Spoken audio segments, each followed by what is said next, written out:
Ambition, conquête, désir, meurtre et une suprématie technologique absolue. Ce sont là les pierres angulaires de l'Empire romain. Ils étaient poussés par un ego culturel collectif. Les réalisations colossales de Rome, stades, palais, routes, aqueducs, couvrent 3 continents. Ils concrétisent la puissance et les promesses de la civilisation la plus avancée du monde.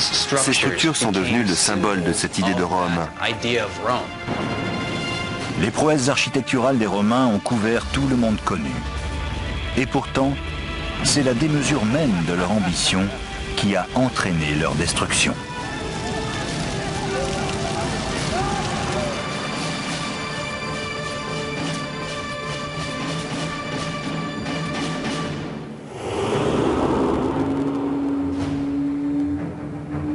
« 15 mars 44 avant Jésus-Christ. L'homme le plus puissant du monde gît sans vie à l'entrée du Sénat. En tant que général, il a doublé la surface de l'Empire romain. En tant qu'homme politique, son ascension a été fulgurante. Pourtant, le guerrier maintes fois blessé au combat a été poignardé à Rome par des Romains. Son nom, Caius Julius César. L'ascension politique de César est fondée sur sa volonté d'obtenir le rang le plus élevé dans l'État romain. Il semble qu'il ait voulu trop de pouvoir. Il ne le partageait pas avec les autres. C'est ce qui a entraîné son assassinat.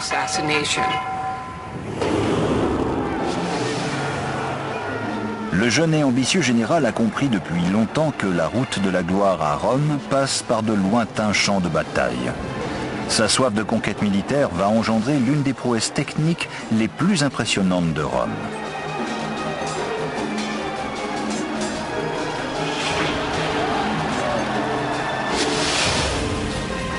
« 55 avant Jésus-Christ, Jules César conduit 8 légions, 40 000 hommes au total, vers le nord, en passant à travers la Gaule, une province romaine qui comprend la France, la Belgique et la Suisse actuelle. Il veut aller en Germanie, en Allemagne, et traverser le Rhin parce qu'aucun général ne l'a encore fait. Il veut être un conquérant comme Alexandre le Grand et aller au-delà des limites du monde connu. Le Rhin délimite le monde connu. Depuis des siècles, c'est la barrière qui protège les tribus germaniques de l'expansion romaine. Aucune armée n'a jamais été suffisamment puissante pour le traverser. Mais César ne ressemble à aucun de ses prédécesseurs.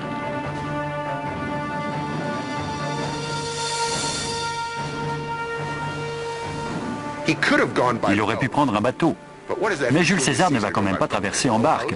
On ne va pas mettre 8 légions dans un canot à rame. Non, elles doivent franchir le fleuve en soldats, à pied et à cheval.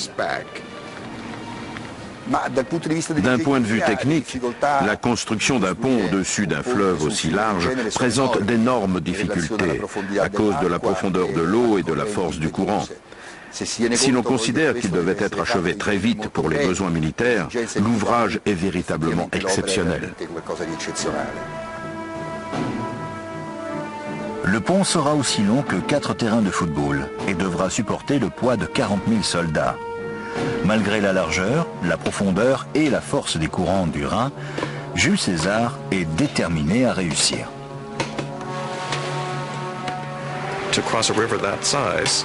Jeter un pont sur un fleuve de cette taille, ça ne pouvait qu'impressionner les citoyens de Rome. Mais cela va aussi permettre à César de frapper de terreur l'ennemi barbare. Avec la vitesse et l'efficacité d'une machine bien huilée, les soldats de César scient et taillent méthodiquement les arbres des alentours pour en faire un pont toujours plus long. Inexorablement, le miracle technique se rapproche de la rive opposée.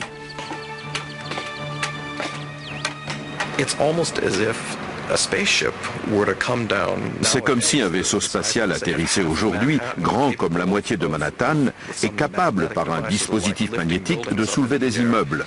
Ce serait effrayant au-delà de notre compréhension.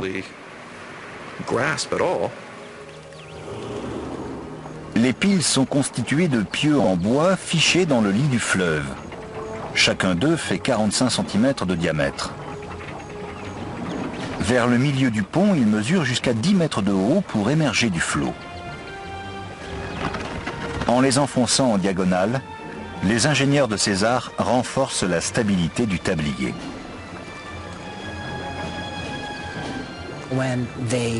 En plantant les pieux obliquement et en les reliant entre eux, ils font la même chose que les charpentiers qui construisent un chevalet. L'angle des pieds utilise les forces contraires pour stabiliser le plan de travail. L'inclinaison leur permet de lutter contre la force du courant et les crues. Mais il est beaucoup plus difficile de les enfoncer qu'une pile verticale. Ils ont dû travailler très précisément, avec des coffrages en bois, pour les placer dans le lit du fleuve.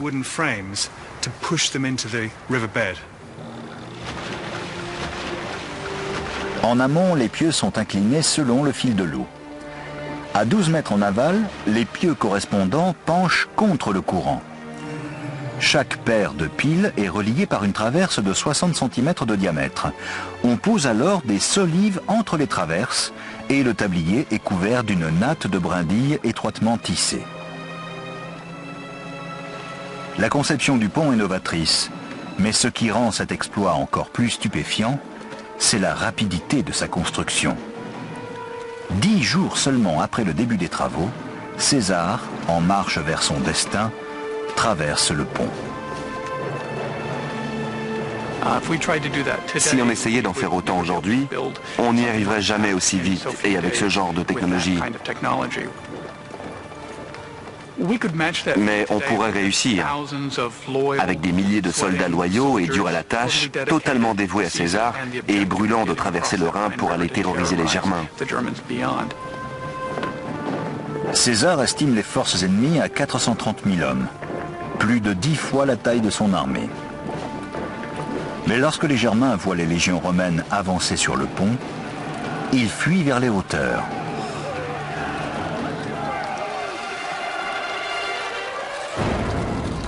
Durant 18 jours, César explore le territoire situé au nord du Rhin sans rencontrer de résistance. Puis il retraverse le pont et le démantèle. La démonstration est plus que convaincante. C'est un symbole. Rome va où elle veut. Rien ne peut entraver sa marche. Et pour être plus précis, Jules César va où il veut. Le pont de César est le signe précoce de son ambition profonde. 10 ans plus tard, cette ambition le propulsera au sommet de la hiérarchie romaine. Mais elle provoquera également sa chute. En 44 avant Jésus-Christ, lorsqu'il est nommé à 55 ans premier dictateur à vie de Rome, des rumeurs d'assassinat commencent à se répandre dans les couloirs du Sénat.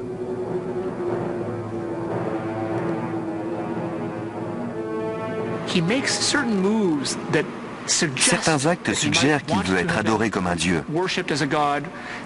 Son ambition dépasse tellement les limites que les Romains eux-mêmes, et en particulier les sénateurs, tiennent pour acceptable qu'il doit être assassiné. Vivant, Jules César a bouleversé à jamais le paysage politique de Rome. Mort, il incarnera à la fois le potentiel et le danger du pouvoir absolu. Quand César a été tué, la chute de Rome paraissait presque inévitable. Son assassinat a causé un énorme choc. Et naturellement, le peuple aussi a été complètement bouleversé. Le règne de César est un tournant majeur dans l'histoire politique de Rome. La conquête de la Gaule a largement étendu la portée de l'influence romaine. La consolidation de son pouvoir marque la fin de la République des sénateurs et des consuls élus démocratiquement. C'est la naissance d'un empire dominé par des souverains tyranniques à l'autorité absolue. Certains utiliseront leur pouvoir pour bâtir des œuvres prodigieuses. La vanité, les excès et l'ignorance des autres pousseront l'Empire au bord de la destruction. Malgré tout, Rome deviendra la civilisation la plus puissante et la plus avancée techniquement de l'Antiquité.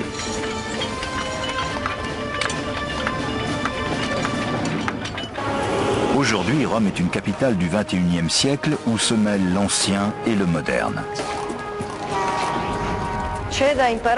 Rome a tout à nous apprendre, tout, car elle a été le berceau de l'histoire du monde durant au moins 1000 ans. Per almeno 1000 anni. Roma è il centro di un impero sterminato che... Rome est le centre d'un immense empire qui partait au nord de la Grande-Bretagne et s'étendait jusqu'en Arménie, en Afrique et en Allemagne. C'était un empire extraordinaire. Quindi un impero straordinario. La légende dit que la cité a été fondée en 753 avant notre ère par Romulus et Rémus, deux frères jumeaux abandonnés à leur naissance et élevés par une louve. Les deux frères entreprennent la construction d'une ville sur une berge du Tibre. Mais au moment de décider qui la gouvernera, une querelle éclate. Elle se terminera dans le sang.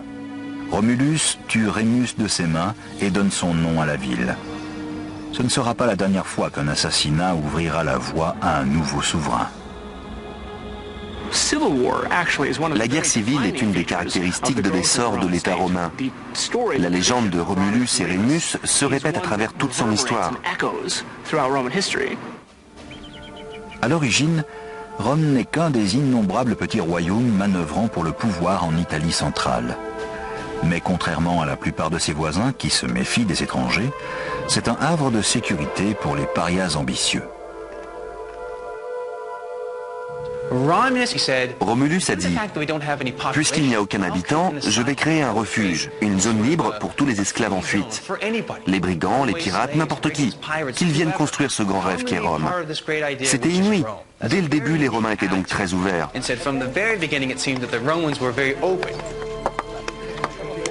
Cette largeur d'esprit favorise l'échange d'idées et de savoir-faire entre cultures.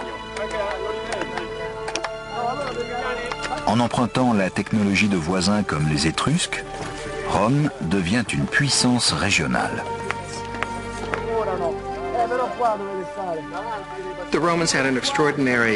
Les Romains montrent une formidable capacité à s'inspirer des techniques de l'époque pour les adapter à leurs besoins, les raffiner et les améliorer.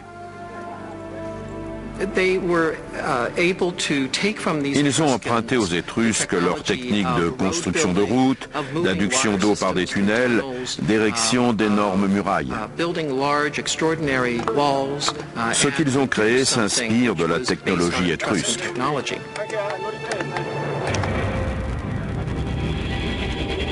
Leur première grande réalisation est le Cloaca Maxima, un immense égout collecteur toujours en fonction aujourd'hui, 2500 ans après sa construction. Le Cloaca Maxima entraîne les eaux usées de Rome vers le Tibre. Les ingénieurs utilisent également la canalisation souterraine pour assécher les marais qui séparent les 7 collines. C'est là que sera bâti le Forum, le centre-ville de la Rome antique. La construction du Cloaca Maxima est l'événement qui a fait de plusieurs tribus vivant sur des collines autour d'un marécage une société centralisée et unifiée. Le nouveau forum qui a résulté du drainage du marais a permis à la civilisation romaine de s'enraciner autour d'un lieu central.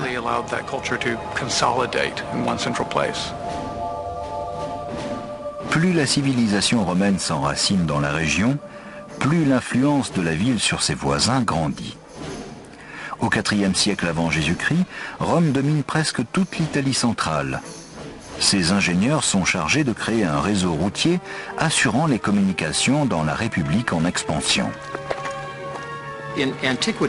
Dans l'Antiquité, il y avait 2 moyens de transport, terrestre, à cheval, mais plus probablement à pied ou en chariot, et le transport maritime. Les routes telles que nous les connaissons aujourd'hui étaient quasiment inexistantes avant Rome. Tout change en 312 avant notre ère avec la construction de la Via Appia. La première route nationale de Rome s'étend sur 210 km, de la capitale jusqu'à la province de Campanie au sud. Pour tracer la route la plus droite et la plus directe, les ingénieurs romains utilisent un instrument d'arpentage spécial. Les Romains se servaient de la groma. C'était une perche verticale qu'on plantait dans le sol. Elle était surmontée d'un croisillon dont les 4 bras supportaient chacun un fil à plomb. Ce système permettait de tracer des lignes parfaitement droites au sol.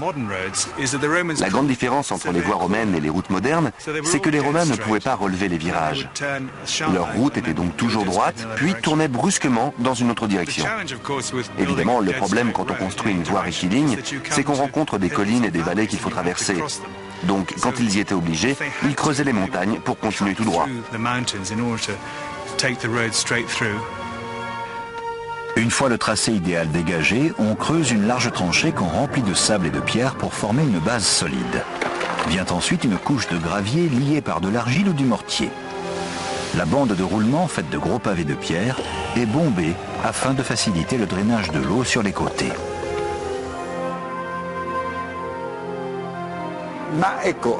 C'était la première fois qu'on faisait une chaussée stable, une chaussée qui a résisté à l'usure du temps.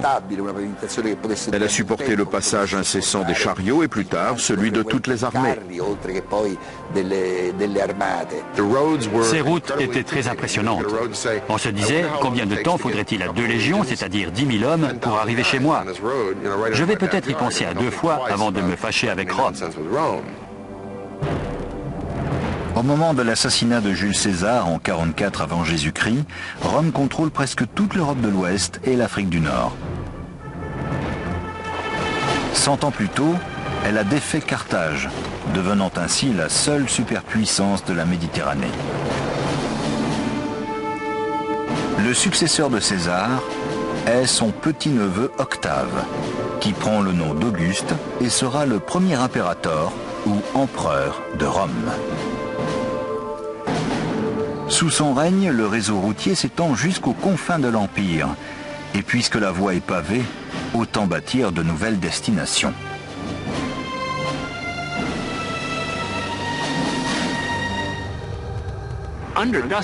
Sous Auguste, des villes de style romain surgissent partout, avec leurs forums, leurs théâtres, leurs amphithéâtres, leurs basiliques et toutes les autres caractéristiques de la cité romaine. Pour les habitants des provinces récemment conquises, les nouvelles villes sont la séduisante vitrine du mode de vie romain. Les gens accouraient dans ces nouveaux centres urbains qui étaient le symbole de la civilisation, d'un plus haut niveau de vie, d'emplois formidables. C'est là qu'était l'argent et comme aujourd'hui, on allait là où il y avait du travail. Les peuples des nations conquises finissaient par épouser les idéaux romains.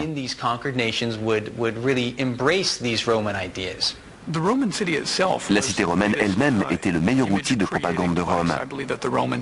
Ces villes ont survécu jusqu'à aujourd'hui. Londres, Bonn, Paris, toutes témoignent de l'expansion de la civilisation romaine.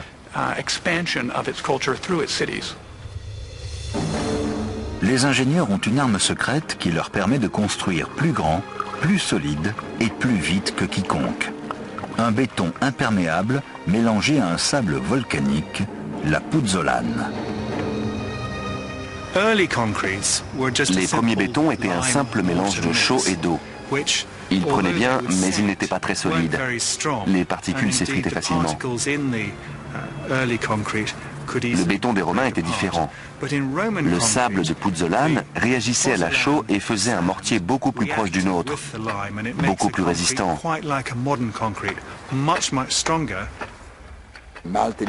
L'introduction des bétons hydrauliques, au contraire des bétons à aéroclus utilisés à l'origine, a permis de créer un matériau extraordinairement résistant et qui pouvait aussi durcir dans l'eau. Il était durable et s'est révélé fondamental dans le développement de l'architecture romaine. Durant le règne d'Auguste, ce béton raffermit l'emprise de Rome sur l'Europe de l'Ouest en permettant aux bâtisseurs de modeler le paysage de leurs énormes ouvrages d'art. L'un d'entre eux va révolutionner la vie quotidienne des Romains pour les siècles à venir.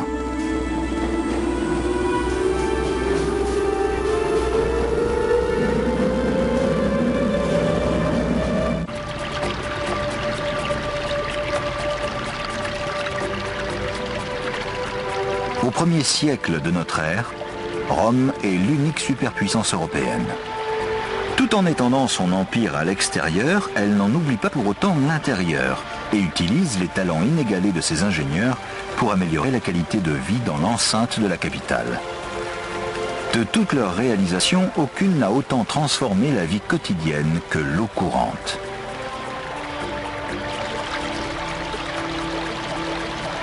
Le réseau de distribution d'eau était un prodigieux bond en avant par rapport à tout ce qui existait. 11 aqueducs d'une capacité combinée de plus de 1 300 000 m3 par jour apportent un flot régulier d'eau fraîche aux habitants de la capitale. Elle est captée dans des sources de montagne situées à des kilomètres de là.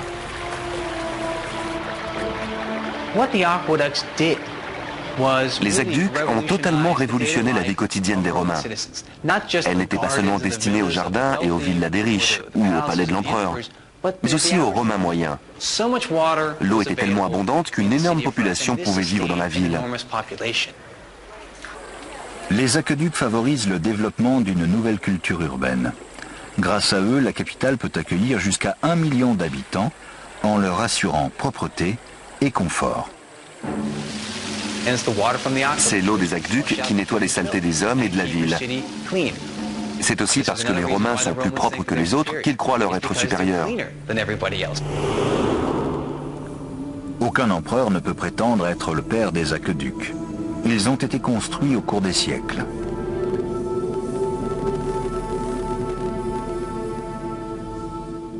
Mais c'est l'empereur Claude, défiguré et bègue, qui a sans doute eu le plus grand impact sur l'approvisionnement en eau de Rome. Avant d'accéder au pouvoir, Claude est la risée de tous. Considéré comme un infirme, on va jusqu'à le cacher au peuple. Il marchait d'un pas gauche, il secouait tout le temps la tête, il riait trop fort, il n'avait aucune élégance. De plus, il avait une salivation excessive, ce qui ne devait pas le rendre agréable à regarder. Malgré ses handicaps, Claude est assez rusé pour prendre le pouvoir à la faveur d'une occasion inopinée. En 41, une grande partie de la famille impériale est assassinée en représailles du règne sanglant de Caligula, le neveu de Claude. Claude est épargné et on le retrouve tremblant derrière un rideau. Sa vie ne tient qu'à un fil, mais il parvient à soudoyer la garde prétorienne qui le proclame empereur. Ce pot de vin opportun va changer le cours de l'histoire romaine. Une fois empereur, il semble avoir été, en tout cas d'après nos critères, un bon souverain. Il est évident qu'il n'était pas idiot.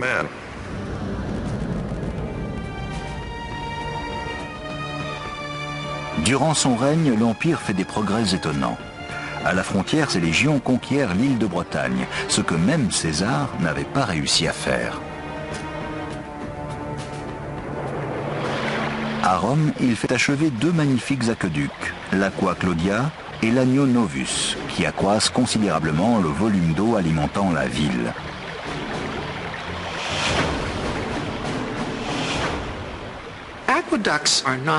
Théoriquement, un aqueduc, ce n'est pas si compliqué. L'eau obéit bien sûr aux lois de la gravité. On peut donc la faire couler en pente douce d'un endroit à un autre. C'est un principe assez simple que tout le monde connaissait. Mais en pratique, construire un aqueduc, c'est tout autre chose.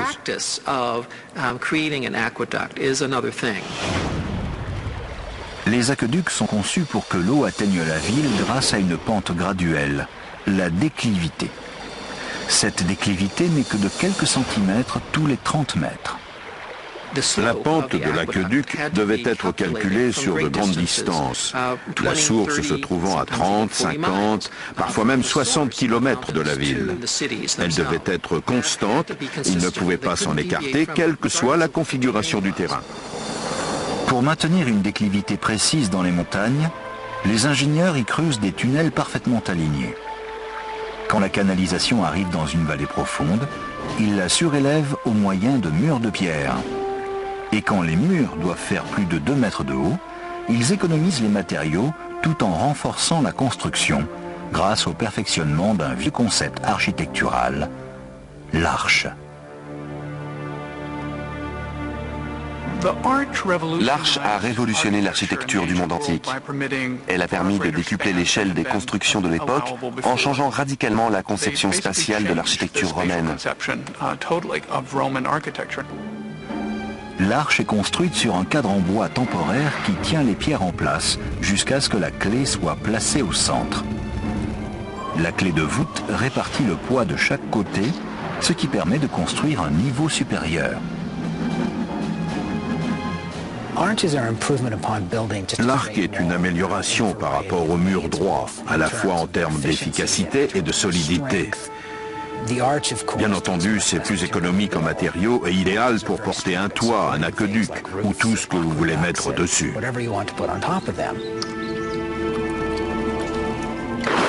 Pour atteindre Rome, l'Aqua Claudia franchit les vallées grâce à 10 km d'arches. Les aqueducs étaient couverts, mais si on avait pu retirer la couverture, on aurait vu l'eau couler comme une rivière vers la ville.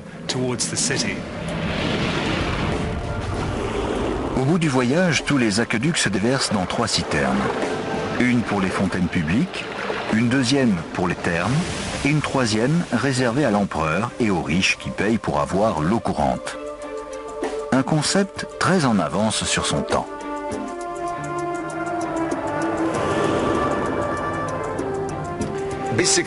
Globalement, au 1er ou au 2e siècle après Jésus-Christ, chaque foyer, quels que soient ses moyens, avait l'eau courante. C'est fabuleux, parce que tout cela va totalement disparaître au cours du Moyen-Âge. Avec la construction de l'Aqua Claudia et de l'Agno Novus, Claude rénove le réseau de distribution d'eau de Rome. Son bilan d'homme public est positif, mais en privé, ses choix le mèneront à sa perte.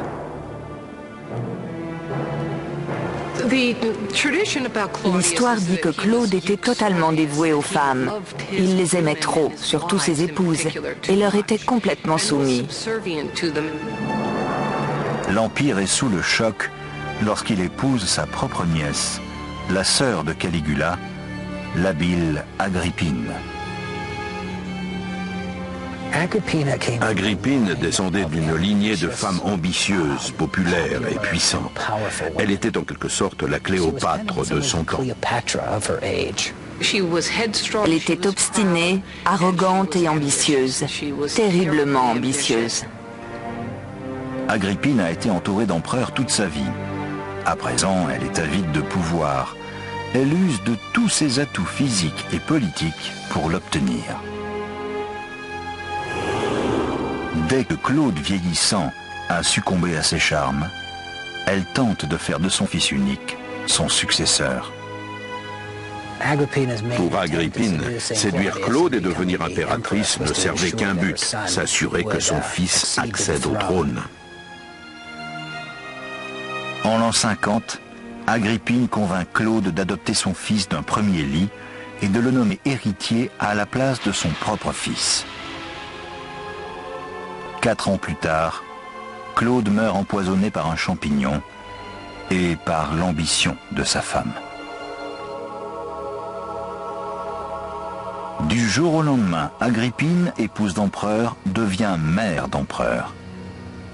Il s'appelle Néron, un apprenti tyran de 16 ans qui va provoquer un cataclysme.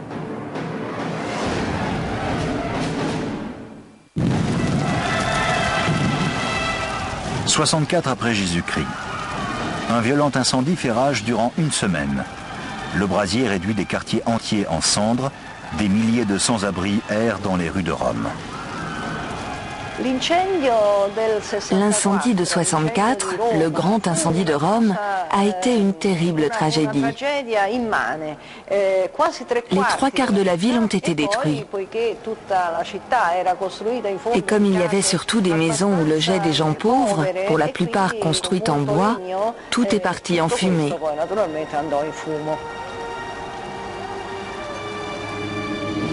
Le suspect numéro 1 est l'empereur lui-même. Néron aurait été vu jouant de la lyre au sommet d'une tour voisine, alors que Rome était en flammes.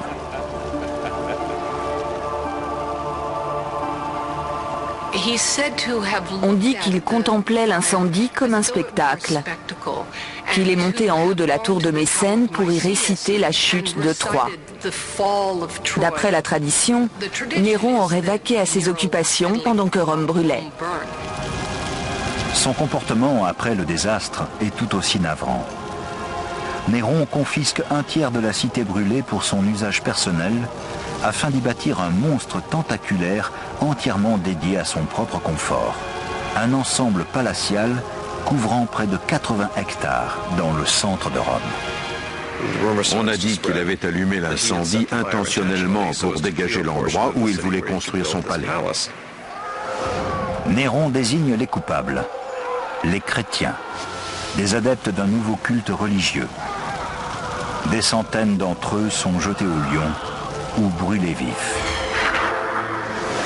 Cette décision fait partie d'une série d'actes épouvantables confortant la théorie de sa démence. Il a servi la tête d'une de ses ex-femmes à sa nouvelle épouse à sa demande. Puis, dans une crise de rage, il l'a battue à mort alors qu'elle était enceinte. La plupart des agissements qui ont rendu Néron si tristement célèbre viennent après l'acte le plus odieux qu'on puisse commettre, l'assassinat de sa propre mère. Agrippine, qui a orchestré l'accession au trône de Néron en tuant Claude, son mari, est la mère la plus dominatrice de toute l'Antiquité. Elle s'attend à partager le pouvoir avec son fils. Il avait décidé d'éliminer sa mère et il a essayé différents moyens. D'abord, il a tenté de l'empoisonner à 3 reprises, mais elle avait pris de puissants antidotes et a survécu. Peu après, alors qu'il assistait à une naumachie, un spectacle nautique où l'on reconstitue les batailles navales et des naufrages, l'idée lui est venue d'utiliser un des navires pour mener son plan à bien. Il a donc envoyé un bateau chercher Agrippine pour l'emmener dans la baie. Puis, au moment opportun, il a coulé. Mais il en fallait plus pour éliminer cette femme, cette virago si vous préférez, car elle a nagé jusqu'au rivage. Finalement, Néron a envoyé ses propres gardes la tuer. Ce n'est qu'alors qu'il en a été débarrassé pour de bon. Au centurion venu la tuer, Agrippine aurait donné l'ordre symbolique de viser la matrice. Elle a dit « frappe au ventre ». Il a porté Néron. Très théâtral. Néron sera hanté à jamais par le fantôme de sa mère. Des visions qui le plongent plus profondément dans la folie. Au fil du temps, Néron devient de plus en plus solitaire et peut-être d'autant plus paranoïaque et de plus en plus cruel.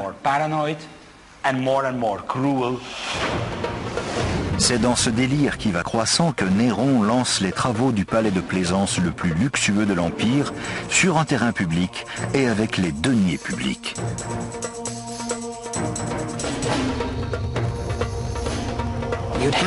Imaginez que Central Park devienne le palais et le domaine privé de Bill Gates.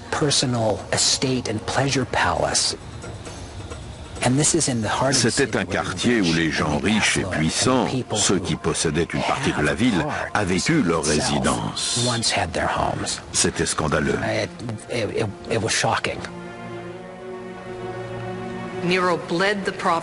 Néron a saigné les provinces à blanc pour son projet. Il a aussi exigé de l'argent des riches romains. Il devait le lui léguer, puis il disparaissait. C'était une époque effrayante.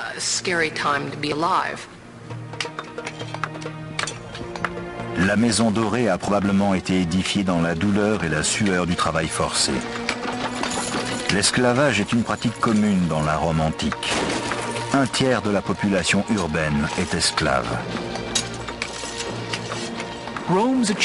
Les réalisations de Rome seraient impensables sans l'exploitation des esclaves qui générait une partie des revenus nécessaires au maintien et à l'expansion de l'Empire.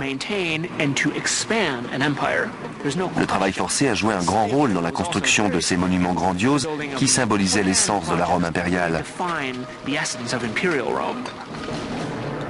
Le nouveau palais de Néron reflète la perception divine qu'il a de lui-même. Son plan évoque une immense villa de bord de mer au cœur de la ville. Des vignes, des jardins et des pâturages pour ses animaux sauvages couvrent ce qui était autrefois le principal carrefour de Rome. Au milieu, un lac artificiel et un pavillon bordé de longs portiques. Une immense aile de ce pavillon, 150 pièces, existe encore aujourd'hui, enterrée sous la Rome moderne. Un ensemble monumental qui présente une innovation démontrant toute la maîtrise technique des Romains, la voûte. Une voûte n'est rien de plus qu'un arc prolongé le long d'un axe.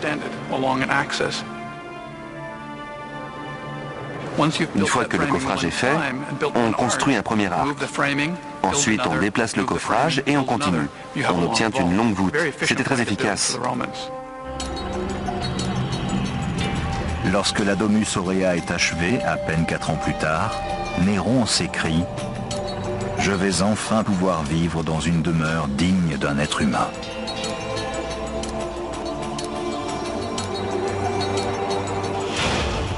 Les vestiges du palais ne donnent qu'une vague idée de la résidence décadente qu'il était. Ces salles de briques et de béton étaient autrefois ornées de dorures, couvertes de fresques colorées et de pierres précieuses. Des pierres précieuses et semi-précieuses étaient serties dans le plafond.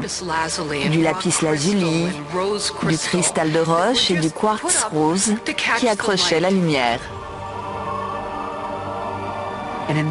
En construisant la Domus Aurea, Néron prouve qu'il n'est pas généreux de ses ressources personnelles, contrairement aux bons empereurs. C'est une des raisons de sa chute. Son comportement était tellement extravagant par rapport à ce que le peuple et les sénateurs attendaient de leur empereur qu'il a fini par en payer le prix.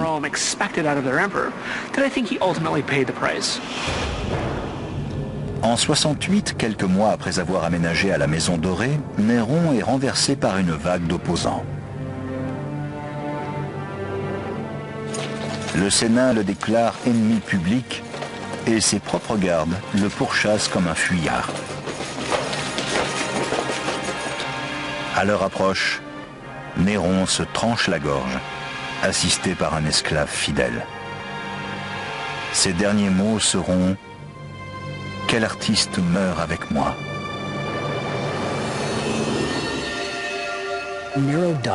Néron est mort comme le grand acteur qu'il avait toujours voulu être, une sorte de tragédien jouant sa grande scène. Ses dernières paroles complètent le portrait d'un homme qui ne se voyait pas comme un empereur, mais comme une star.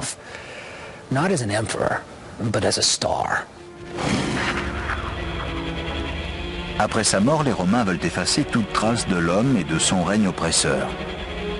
En l'an 104, la Maison Dorée est comblée de débris et recouverte de terre.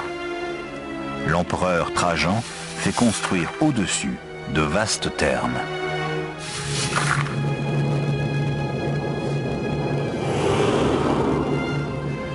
Elle restera enfouie 1300 ans, oubliée sous une ville en constante mutation. Et puis, au XVIe siècle, un puisard mène à la découverte des entrailles du monstre antique. Les fresques étranges qui décorent l'intérieur sont une source d'inspiration pour les artistes de la Renaissance. Le mot grotesque est à l'origine un terme artistique décrivant les étranges créatures qu'ils y ont vues, qui étaient à la fois humaines et bestiales, architecturales et décoratives.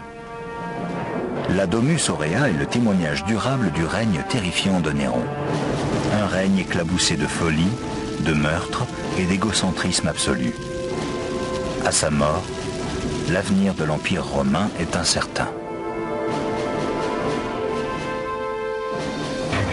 De César jusqu'à Néron, tous les empereurs ont appartenu à la même famille. Pour la première fois, la couronne est à prendre.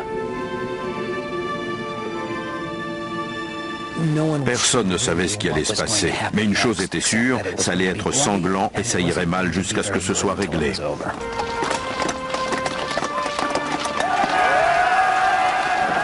La lutte pour le pouvoir oppose les grands généraux de l'Empire dont les armées s'affrontent dans des batailles meurtrières. C'est Vespasien qui finit par l'emporter. Un militaire simple et direct qui a commandé les légions romaines dans les dangereux avant-postes de Judée. Il n'est pas de sang patricien et ne ressemble en rien à son despotique prédécesseur. Vespasien était l'anti-Néron. On ne pouvait pas faire plus différent.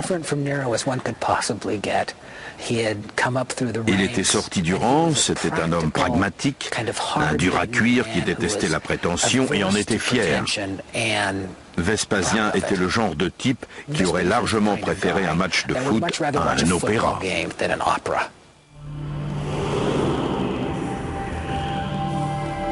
Contrairement à Néron qui exploitait les talents de ses architectes au profit de sa colossale vanité, Vespasien va faire travailler les plus grands architectes de Rome pour le peuple.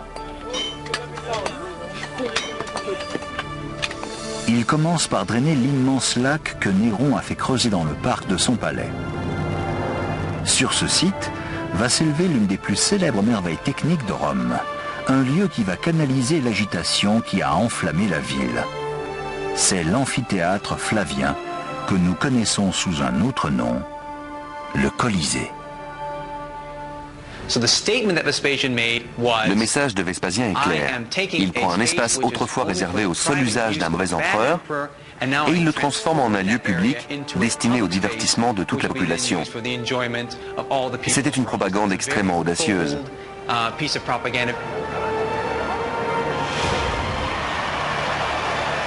Depuis des siècles, les gladiateurs versent leur sang pour amuser le public. À présent, Rome veut des spectacles plus grandioses, plus violents. Le Colisée offre aux combattants un terrain de jeu à la pointe du progrès, où les massacres sont permanents et où les affrontements vont atteindre un niveau de sauvagerie jamais vu dans l'histoire de l'Empire. C'était leur grand théâtre, leur stade de France, le divertissement à domicile. On pouvait tout y voir, depuis des animaux venus des confins du monde connus, jusqu'aux captifs de pays lointains, à ses pieds, devant sa tribune préférée, en plein centre de la cité.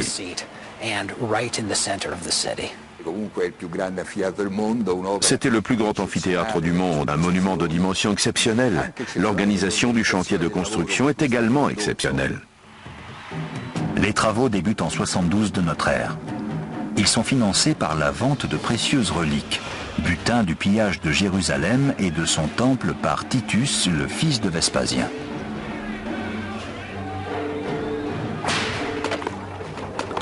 Les vainqueurs ramènent 12 000 prisonniers juifs pour bâtir l'amphithéâtre.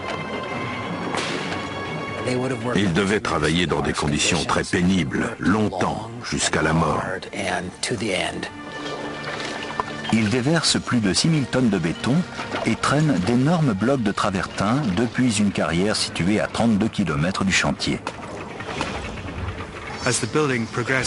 Plus l'édifice s'élevait, moins ils utilisaient de calcaire dur, coûteux et lourd, et davantage de matériaux meilleur marché, plus légers. Les Romains avaient des grues en bois assez sophistiquées et du matériel pour soulever les pierres. Il leur était facile de hisser un bloc très haut. En 8 ans à peine, l'imposant monument atteint 48 mètres de haut, écrasant tout ce qui l'entoure. C'est le bâtiment le plus haut de la Rome antique. C'est l'amphithéâtre de la capitale. Et Rome était bien plus grande que toutes les autres villes, bien plus riche. Le Colisée symbolisait le pouvoir, la technologie, l'opulence de la Rome antique.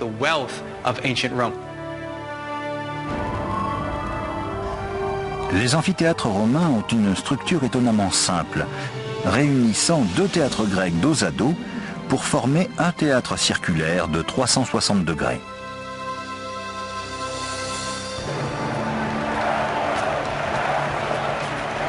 Le Colisée établit un nouveau modèle dans la conception des amphithéâtres.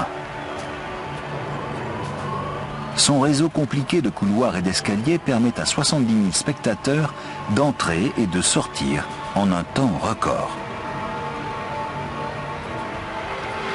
Comme dans les stades modernes, on doit être muni d'un ticket correspondant au numéro inscrit au-dessus d'une des entrées. L'endroit est conçu pour canaliser la foule, mais aussi pour assurer son confort. Il possède 110 fontaines d'eau potable et 2 toilettes pouvant répondre aux besoins d'une forte affluence. Il y a même un toit rétractable. Par grande chaleur, on déroule un auvent appelé vélarium au-dessus de la dernière galerie afin de protéger les spectateurs du soleil. Il est manœuvré par des marins de la flotte placés au sommet de la dernière arcade.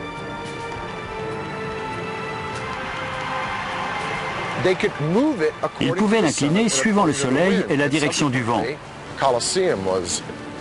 Par conséquent, c'est étonnant, mais le Colisée était climatisé et ombragé grâce aux mâts faisant le tour de l'arcade, dont on voit les trous dans le mur extérieur, et qui maintiennent cette immense toile couvrant tout l'espace.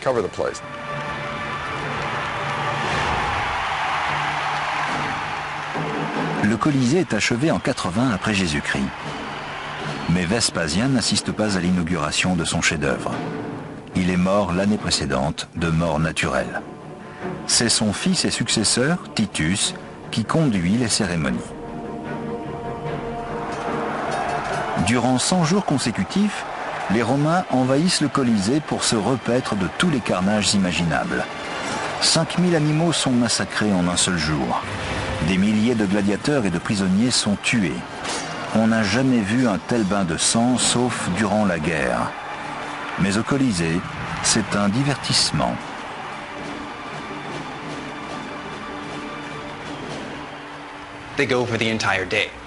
On allait y passer la journée. Le matin, on regardait des hommes tués ou se faire tuer par des bêtes. Vers midi, c'était l'exécution des prisonniers.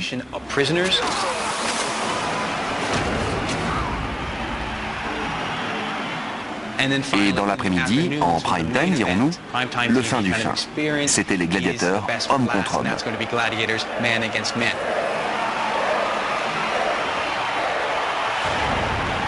Si les combats de gladiateurs attirent la foule au Colisée, ils ne sont pas toujours l'attraction principale.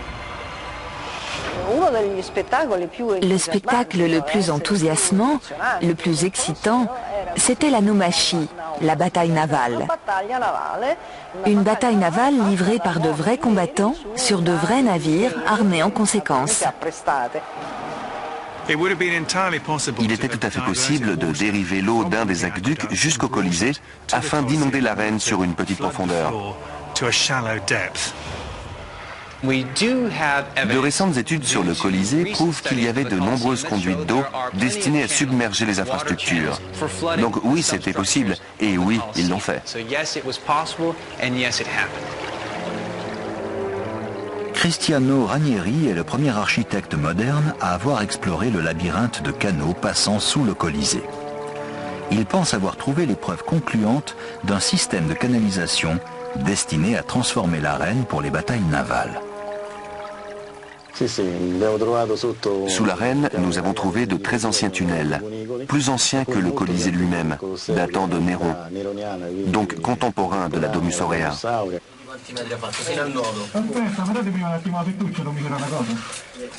Les conduites d'origine construites sous le lac artificiel de Néron ont été laissées intactes lors de la construction du Colisée. Il est possible qu'elles aient été redessinées pour mettre en eau et vidanger l'arène. Cette séquence est inédite. On y voit Cristiano conduire ses plongeurs dans les anciens canaux, dans une eau polluée par 2 millénaires de débris. Sous le Colisée, il découvre une citerne directement reliée à un aqueduc voisin. Cristiano pense que l'eau était détournée de l'aqueduc vers l'amphithéâtre.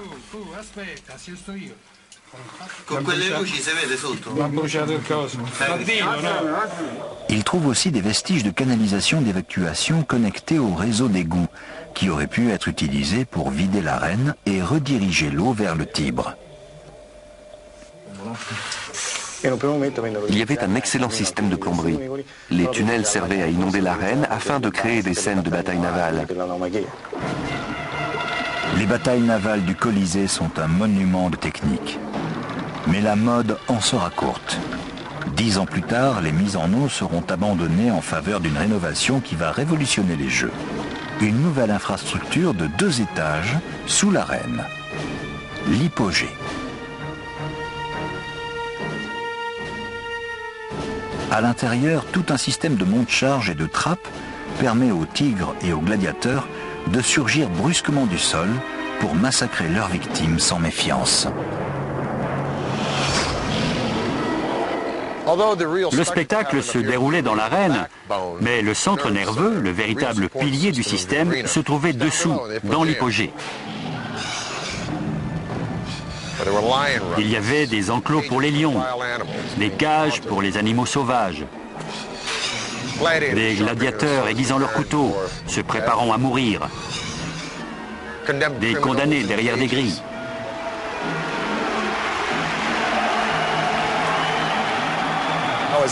Au début des Jeux, une trappe s'ouvre dans le sol et par un système de poulies, un monte-charge hisse un lion ou une panthère dans l'arène.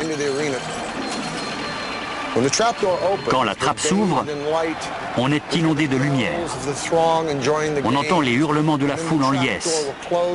Puis la trappe se referme et on retombe dans la contemplation de sa mort prochaine, dans les cris, les lamentations et la puanteur du sang des bêtes et des hommes.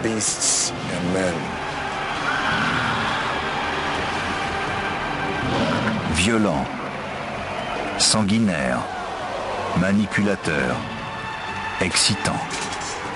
Les Jeux du Colisée sont le spectacle romain par excellence.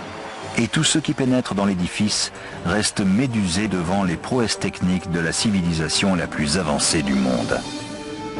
Une civilisation que les 10 ans de force et de stabilité du règne de Vespasien portent à son apogée. Les empereurs qui lui succéderont utiliseront ce pouvoir pour accomplir des prodiges encore plus extraordinaires.